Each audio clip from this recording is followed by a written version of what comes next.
32 years old pa lang, namatay na si Karen Carpenter sa The Carpenters. Depressed daw ug di daw siya happy. Yun sa din siya sa iyang mama. Tara, istorya ta. They long to be close to you. Ang The Carpenters, na mayagpag atong 70s. Ingon pa sa mga musical analyst, timeless daw ang ilang music. Tungod sab sa ilang sound nga unique, fusion of pop, soft rock at jazz influences. Pang listening yun nga tirada. Isa pa ka-amazing thing ani nila is katong panahona, ang uso is ang genre nga rock and roll. But they still manage to top the charts and bring their music to success. It's yesterday once more. Karen Carpenter was born on March 2, 1950 sa New Haven, Connecticut, pero sa pagsugod niya engage sa music, drums gyud ang hilig. In fact, elementary pa lang siya, gasugod na siya tukar-tukar sa drums. On the other hand, ang iyang partner nga iyarasang kuya nga sa Richard Carpenter na hilig sab sa piano. 1966 nag-audition sila sa isa ka session, kauban ng isa ka known artist sab that time nga si Joe Osborne. Instead of playing drums, gitry ni Karen nga mo kanta. Shock silang tanan. Siga ilang mga mata pagkadungog sa tingog ni Karen nga unique gyud kaayo. Naay vocal range nga pinakaubos nga maabot sa isa ka babae or gitawag nilag 3 octave contralto vocal range. After long enough of being alone. Gitagaan dayon ni Joe Osborne og recording contract si Karen sa iyang kaugalingong record label na pod nga Magic Lamp Records. First hit nila isang ilang kanta nga Ticket to Ride nga original song from the Beatles. Dito na nagsugod sa ilang daghan nga mga shows. Karen as the vocals at the same time ang drummer. Hantod nga naka-decide sila nga himuon na gyud si Karen as frontman sa grupo. Kay dili man kayo siya ma-highlight sa likod as vokalista nga drums. Maong gakuha gyud sila glaing nga drummer. Nasundan ang ilang hit sa album nga Close to You atong year 1970 ug ang singles ani nga Close to You ug ang We've Only Just Begun. We've only just begun to live.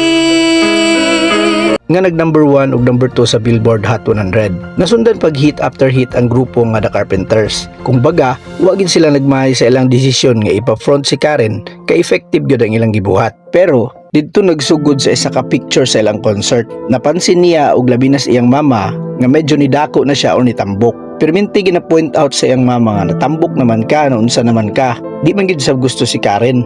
Pero ang history man good, maong sakit di kayo ang gibati ni Karen sa ilang family di ay si Richard Carpenter or ang iyang kuya ang family's favorite. Out of depression ug para lang sab sa iyang kaugalingon, naka-decide si Karen nga magpaniwang. Dala-dala na sab ang kaguol or hinanakit sa iyang gibati sa iyang parents. September 1975, si Karen nitimbang na lang og 41 kilos. Natingala ang mga fans all over the world nganong nagniwang og maayo atong bida. Daghan na sabog isyu ng gawa sa media nga naa daw sakit ang atong bida. Isa ka eating disorder, anorexia nervosa. Ang sakit nga sobraan kahadlok sa pagtambok. Gipangutana si Karen sa interview atong 1981 sa hinungdan sa iyang grabe nga pagniwang. Pero ana siya, wala daw siya health issue.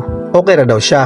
Pero ang tinuod, kabalo na gid siya nga naa gid siya gibati. Iyang gibuhat, nagikita siya sa isa ka babae nga naka-recover sa sakit nga anorexia nervosa nga si Cherry Bone. Ug didto gi-refer siya ni Cherry sa iyang doktor para matambalan sab siya. Pero ana ang doktor nga ang treatment daw sa anorexia nervosa moabot daw og 2 to 3 years. Nabala ka na siya samot kay naa pa siya mga concerts ug mga nakasked nga mga recordings. Nga lisod kuno kayo mawala siya dugay. So niadto siya og New York para magkikita sab sa isa ka psychotherapist nga si Steven Levenkron. Ginisitaan siya tambal nga magpapaspas sa iyang metabolism, 80 to 90 tablets per night. Pero kaning style nga treatment ni Levenkron, nagpasamot pa hinuon sa sitwasyon sa atong bida. Nisamot na hinunog kaniwang si Karen. Gidala sa Lenox Hill Hospital atong 1982 si Karen. Gitambalan siya, gitagaan og medication nga mga nutrients nga diretso sa iyang ugat. Pag-abot sa 1982, nibalik siya sa California para ipadayon ng iyang music career. Pag-abot og December, naka-perform pa siya sa Buckley School, California.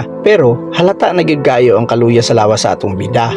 February 1983, nagplano na si Richard ug Karen para magpadayon sa ilang mga plano nga mag-release pa og daghan nga mga kanta. Pero blind ra kaayo si Richard nga mauna di ito ang last nga istorya niya sa iyang isuon. Kay 3 days after nila nag-istorya, nikalitrag kakulap si Karen ug gidala sa hospital. Every 10 seconds, kaisa na lang mupitik ang iyang heart ug oras lang ang nilabay, namatay gyud ang atong bida. Cause of death ingon sa doktor, heart failure. Sakit man hunaon nga tungod sa kagustuhan nga muniwang or mupayat na himo pa hinunog dahilan nga nasakit siya. Sa mga pamilya sab, dili na to baliwalaon ang mga istorya nga atong buhian sa isig ka family member. Wala ta kabalo nga deep inside, sakit na day sa atong kapamilya ang atong gibuhian nga istorya. Sikat man nga tao atong kaistorya, kwartahan, ilado or maimpluwensya, wala ta kabalo sa problema or unsay giagihan anang tawhana. Be nice to everyone. It's free.